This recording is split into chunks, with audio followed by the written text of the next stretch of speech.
Tri-Fivers. I hope you all are doing well and working so hard on your Tri-Five Chevys, getting them ready for spring and summertime so you can go out cruising.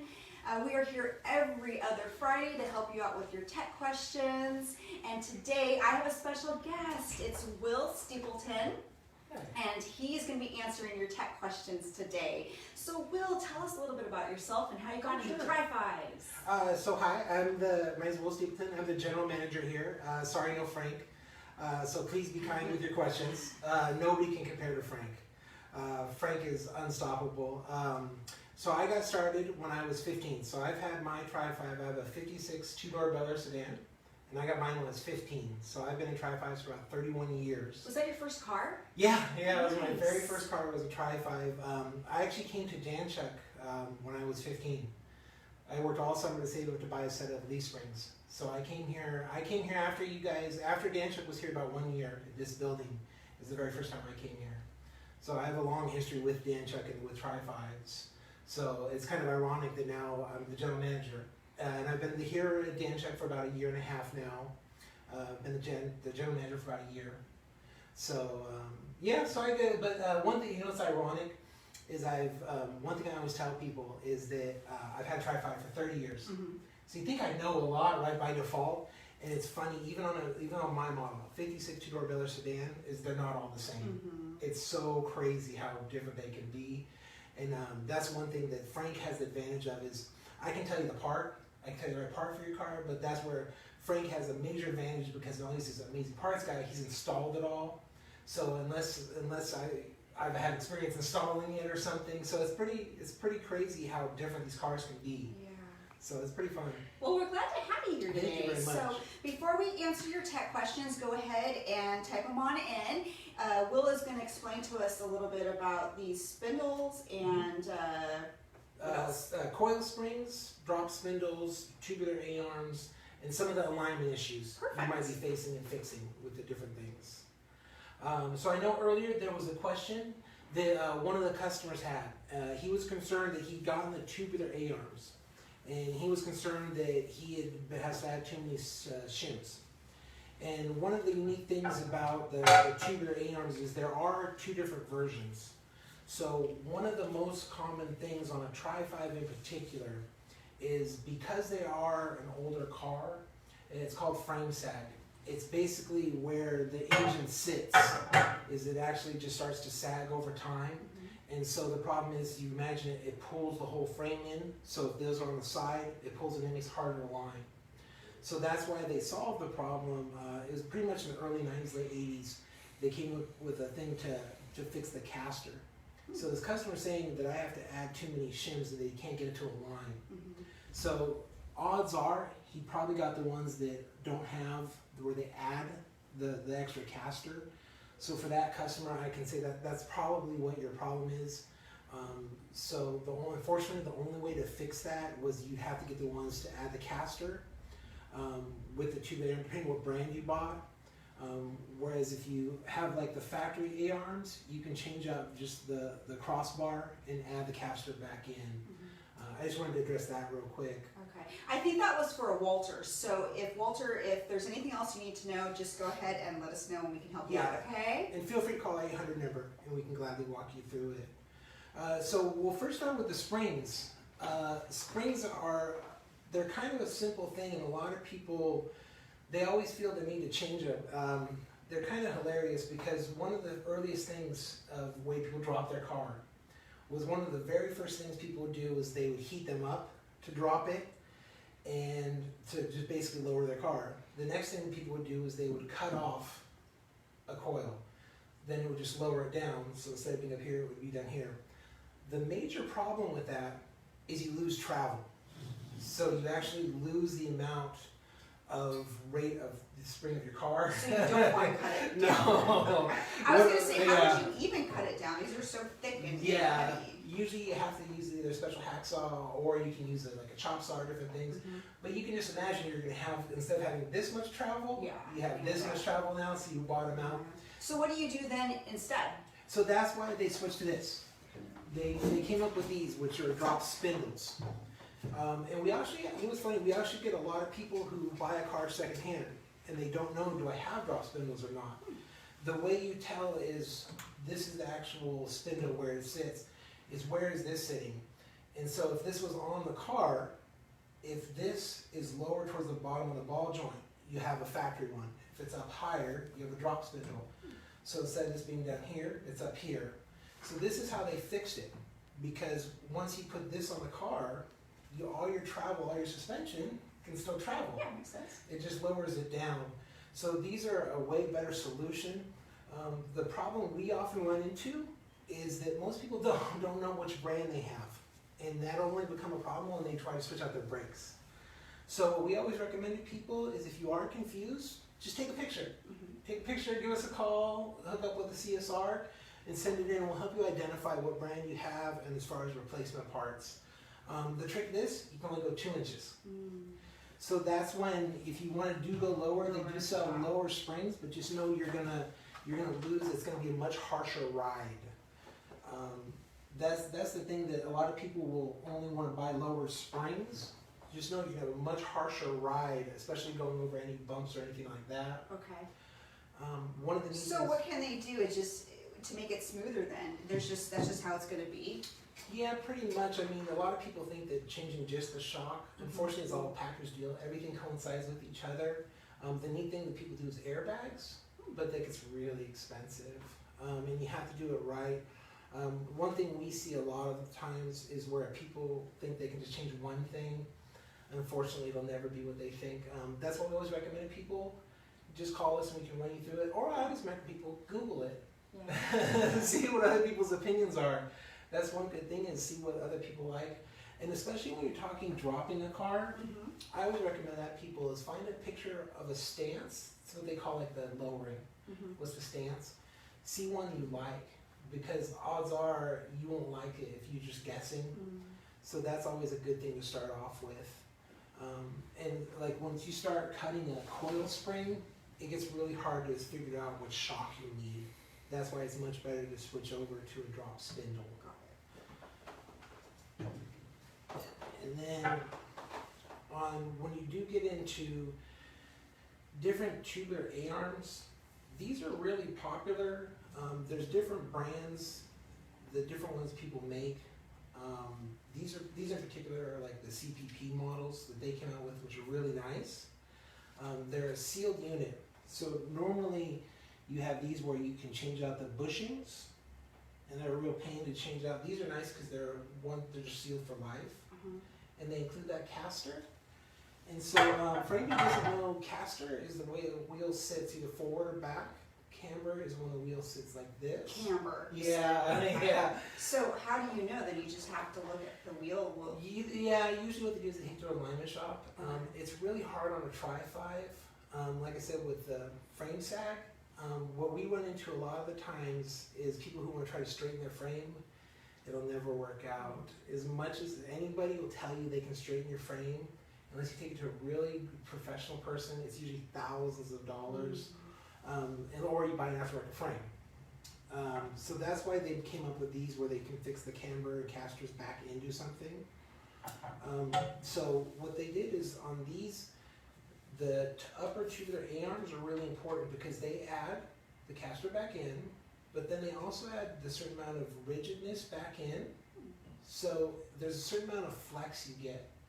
And it's kind of crazy when you think of everything going together. If you're turning and you're going forward and backwards, you want to keep a certain amount of rigid, because what will happen is if it gives too much, it'll keep your tire from the surface of the road.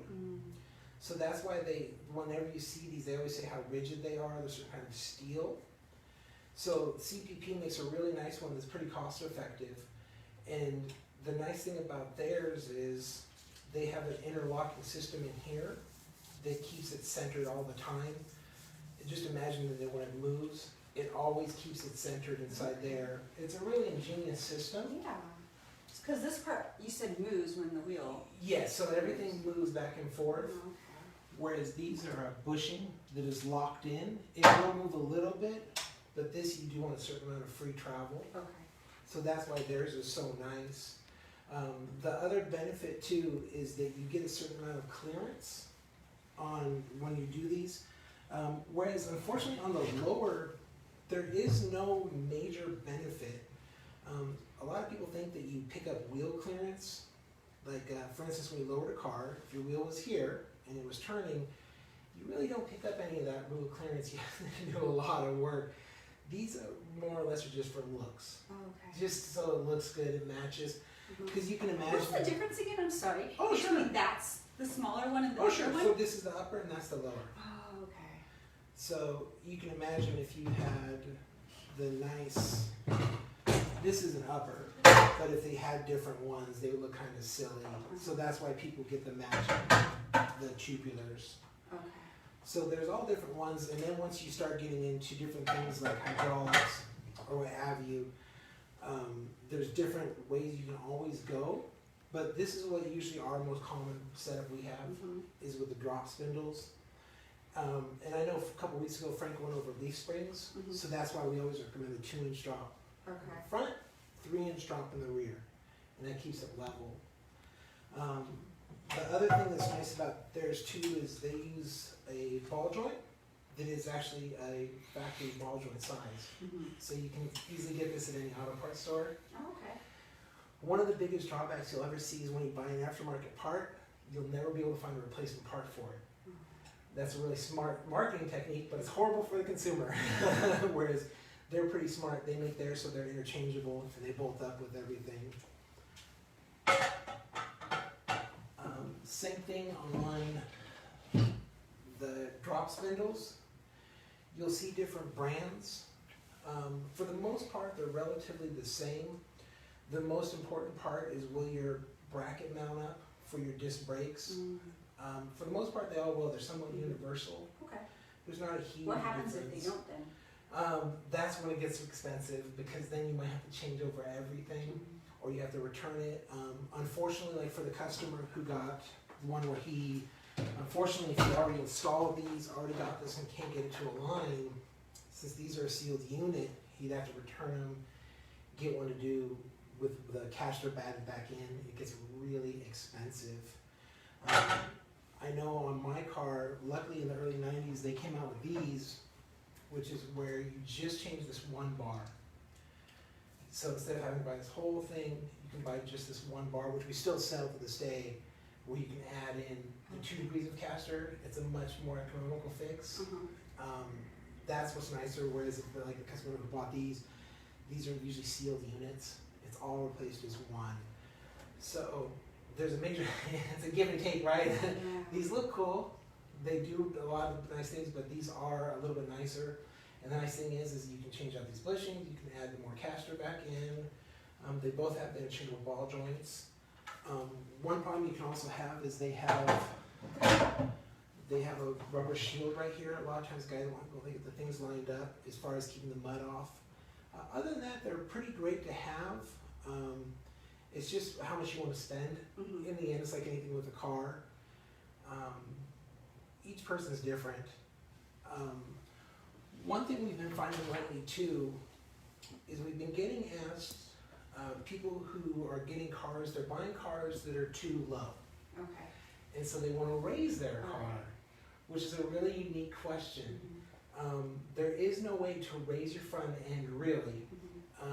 They used to have a thing in the 70s all the way to the early 90s where there were these really goofy things where you could actually put them in here and they would extend these out. And that's a whole design. I've also seen it where they heat these up and stretch them. And that's also a bad design because what will happen is you can only, it's the same thing with cutting or shrinking these. Yeah, it's very, very dangerous. Anything you heat these up, these become like glass. You can only heat them up and cool them down sometimes and they become like glass. They actually shatter. So I've seen different things where people are trying to do it, but for some reason. So why are they trying to raise it? So is it the stock? Is it too low for them? It's too low for them. Oh, so the stock. So they want to raise it back up. Okay, because I thought, well, I could understand if someone had already lowered it and they bought the car and then they want to raise it up, but it's just the stock car. That's what it is, and they want to raise it back up. But usually what it is it's just sag. Hey, Hollywood pays a lot of money to get rid of sag, right? So they want to raise it back up. So what we find is just switching back to your stock, just spring setup and everything is as high as you could go, unless you want to go to something different like almost like a gasser, look is what they call it. Yes. You know, But gasser's a little extreme. Extreme, you know? It's right? Like, so you have to have a give and take. okay. And then the next thing would be pretty much the difference between the cost difference. You figure you're about $400 in on these, and then you're about $300 in on a stock replacement. So it kind of boils down to, you think these are the same, but then it's once you start adding in everything else as far as the labors, the different parts, because in the end it's almost relatively the same, because let's say these are 400-ish, don't hold me to it, and these are about 400. The problem is on these, if you were to rebuild them, you have to take them somewhere, have these bushings knocked out, and then you have to have them pressed in. Okay. With a press, well, you have to pay all the labor and everything. So labor can cost more than a part sometimes. So you can end up being relatively the same. I think that's why these have become so popular, is because people figure, well, shoot, they look neat. Why not? So I think it's just kind of personal preference. So that's why we here at Danchuk believe in just running a person through the options and letting them be the one to choose. Okay, so we do have a question. Sorry to interrupt you from that. Let's see here. Bruce wants to know his gas gauge will not work. He's having trouble. He says that it's a new sending unit. Any suggestions? I don't know exactly what is wrong with the gauge. So Bruce, if you want to let us know, he just says it's not working. Oh, sure. So the gas gauges can be finicky, so it kind of depends on what it's doing. If it's not working at all, if it's pegging all the way empty, or if it's pegging all the way full. Usually that kind of determines what to do next as to whether it's grounding out. Sometimes it can be as simple as the wires are switched on the back. If you want, Bruce, you're more than welcome to give us a call. We can walk you through either one. Okay. Unfortunately, without knowing. Yeah, I was going to say, one. yeah. But if you give us a call, any of the CSRs can gladly walk you through the procedure. The good thing is it's a relatively easy bench test as far as what we can tell you what's on the car. The good thing is it's extremely rare that the sending units are ever bad. Okay. We sell thousands a year. It's extremely rare they're ever bad. It's extremely rare the gauges are ever bad. Usually it's a wiring problem.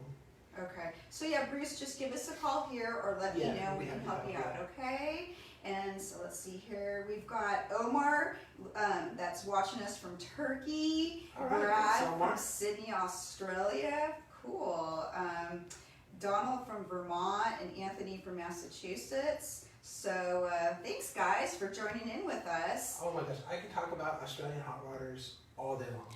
Australian hot rodders are the best. And why is that? Because we get, unfortunately not with COVID, but we have a tremendous amount of customers in Australia. And the one thing extremely unique, and I don't know if it's supply and demand, but the one thing extremely unique about Australian hot rodders is they will make anything work. They're a riot. So they'll use like any piece it takes so funny. to get it to work. They're just like, I've had them, I remember first starting here in SEMA, like our big local show would come in, and because they're on a limited time and a limited schedule, and so I'd be like, hey, all we have is the 4-door one. Oh, no problem.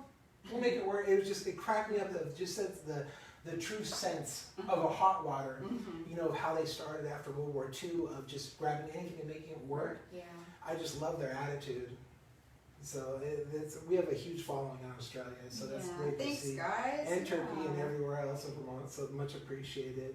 Yeah. All right, guys, so we're just waiting still for your questions to come on in. Will is happy to answer them, and we're only here for about another 10 minutes, so let's get those questions coming in. We can talk about our Saturdays, I guess, now. So next Saturday, we'll be opening our local people. Unfortunately, not for Turkey, Australia, but we will be opening again on next Saturday, March 20th from 8 to 2. We're gonna be open again on Saturdays. We're very excited. Not to rub it in anybody's face. Fortunately for us, we are back in the red, which for California means that we can open back up. So on Saturdays, we'll be open 8 to 2 Pacific time, which also means our phones for CSRs. So please give us a call. And then anybody who is watching, please know that our website will be down for just maintenance for a couple hours this Saturday. If you can't get through, please just try right back, and it should be right back up. And then we have a lot of great exciting sales come up. We have Pro Car seats on sale. Anybody who loves Pro Car seats. Another thing that I think a lot of people have been really curious about is supply chain. One neat thing about being a general manager is I get to deal with our manufacturing side, I get to deal with our vendors and stuff, and I think one thing really neat I've been seeing lately is the supply chain opening back up, and I think it's really exciting to see as shows become more available, as the supply chain goes back up. The good news is the parts are slowly getting back up, and I know it's frustrating for you guys. We're all hot rodders, we're all car guys here, and sometimes we just need a piece of the piece to finish a part. The good news is it's coming in, and so our vendors are filling stuff, and I talked to all of our fellow hot rodders and stuff, and it is coming. That's good, because for a while there it was really slow trying to get certain parts, so I'm so glad now that it's starting to pick up. It's been great, and it's built a really good fellowship amongst, I think in this industry, especially in the Tri-Fives, there's not a real cutthroat industry. I think a lot of us have been working together. I know in just for example, in the Tri-Five Monthly, the Tri-Five magazine, Priscilla wrote a really interesting article on back orders, how back orders are actually kind of a good thing. I know it sounds weird. I was going to say, I know. But he had a really good point that it shows that the world might be doing okay, that like people are ordering again and stuff. So it was really good, and I just wanted to reassure people, just hang in there with us. We are filling our back orders, and what's exciting for us is we're growing. We just came out with two new products this week.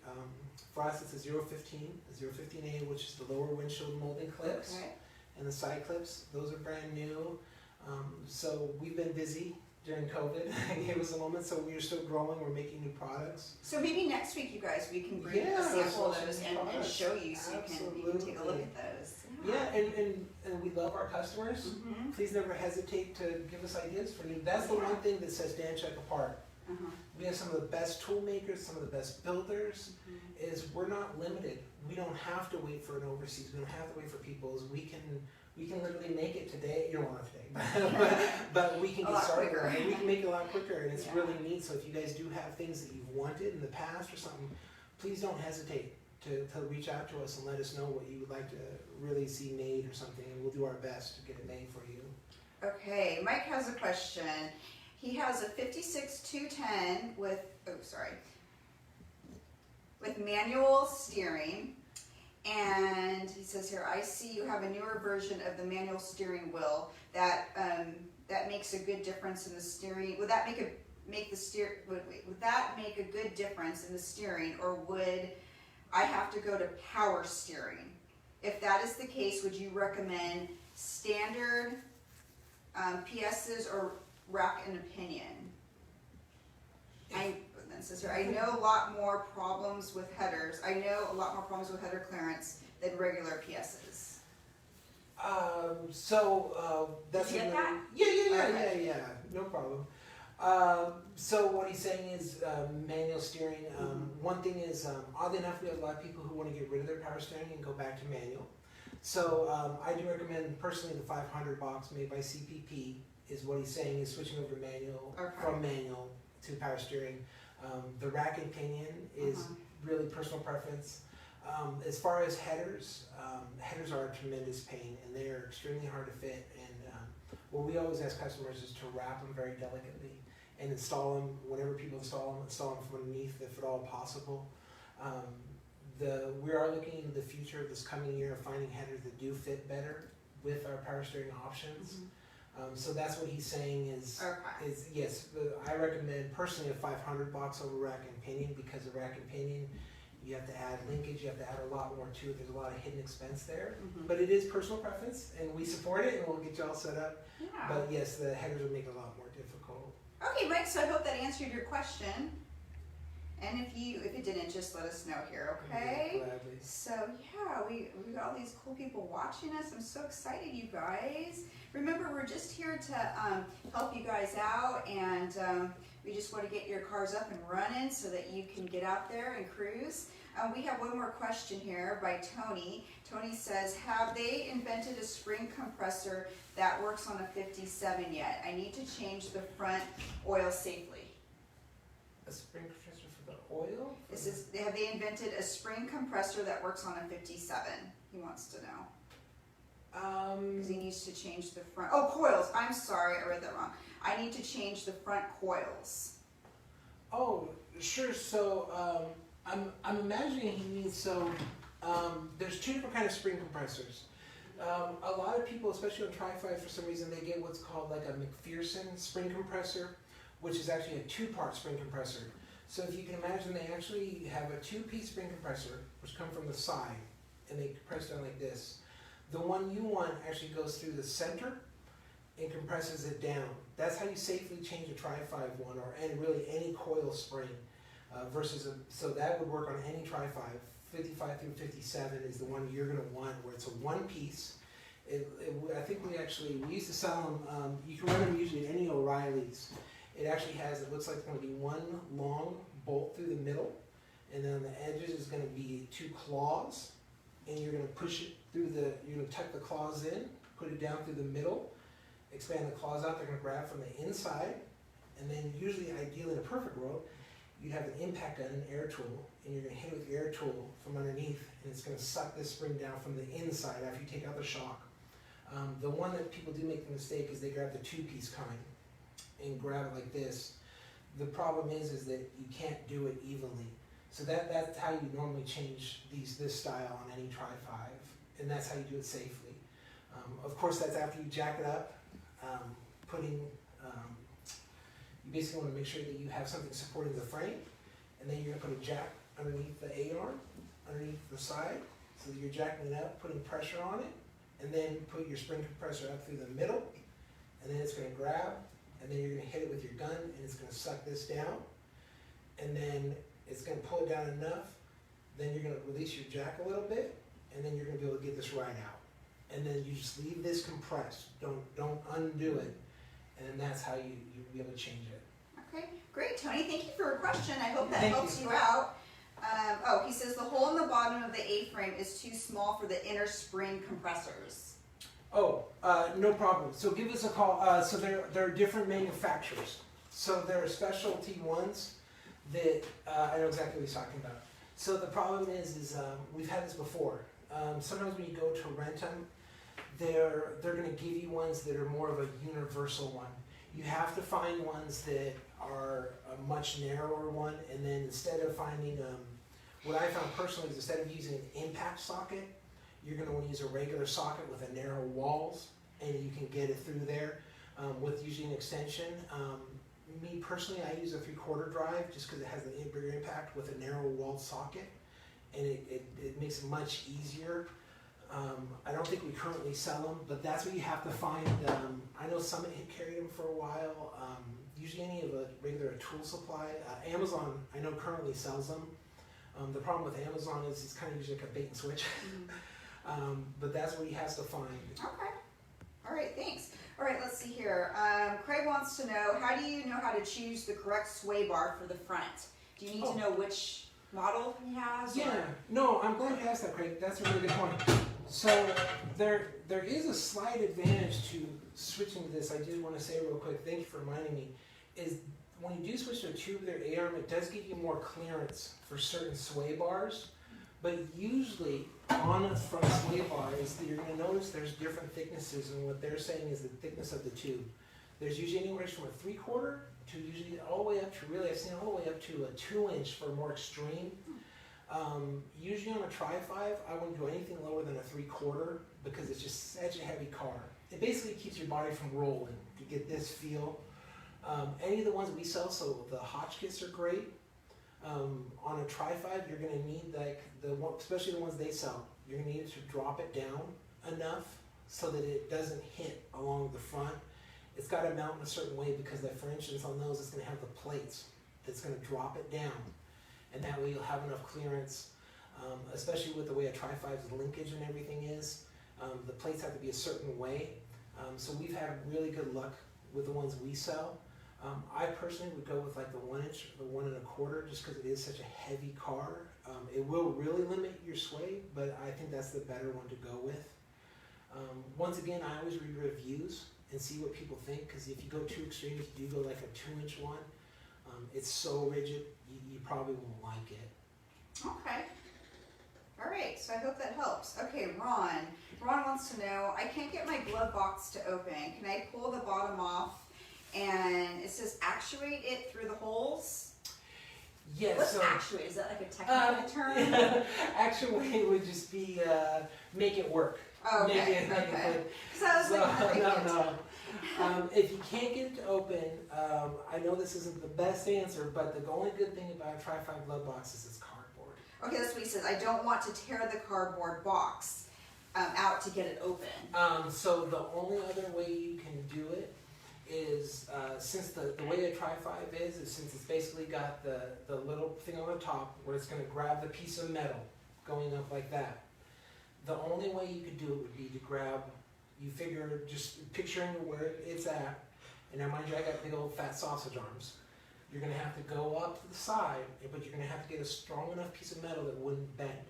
And you're almost going to have to be able to get your arm up, get a thin piece of metal about that long, and you have to go up and be able to turn it. And then, yeah, you can actuate it from the top, be able to push that actuator down. You're going to bend your cardboard a little bit, but at least you wouldn't have to tear it, and you would be able to actuate it down. Okay. You would get that click down.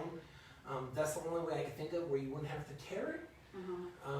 You'd probably just, me personally, I would just get maybe at least a foot long. Imagine a really strong ruler, and that's what you'd want to do. Is just come at it from the side. Hopefully you don't have air conditioning, because then it'd be borderline impossible. But yeah, try to get up there and just push that down, and then you should be able to get it to pop down. Okay, perfect. All right, guys. It is about that time now. It's I had a great time though. I learned so much. So thank you, Will, for explaining all this. And yeah, every time we do this, you guys, I learn more and more. This is so neat. I'm like, well, I'm becoming an expert. So thanks for joining us, you guys. And we won't be here next week, but the week after, correct? Yes, hopefully with Frank. Okay. He'll know more, guys. But we loved having you, Will. Thanks for stopping by. All right, you guys, have a wonderful day, and we will see you next time. Okay, bye. Thanks, guys.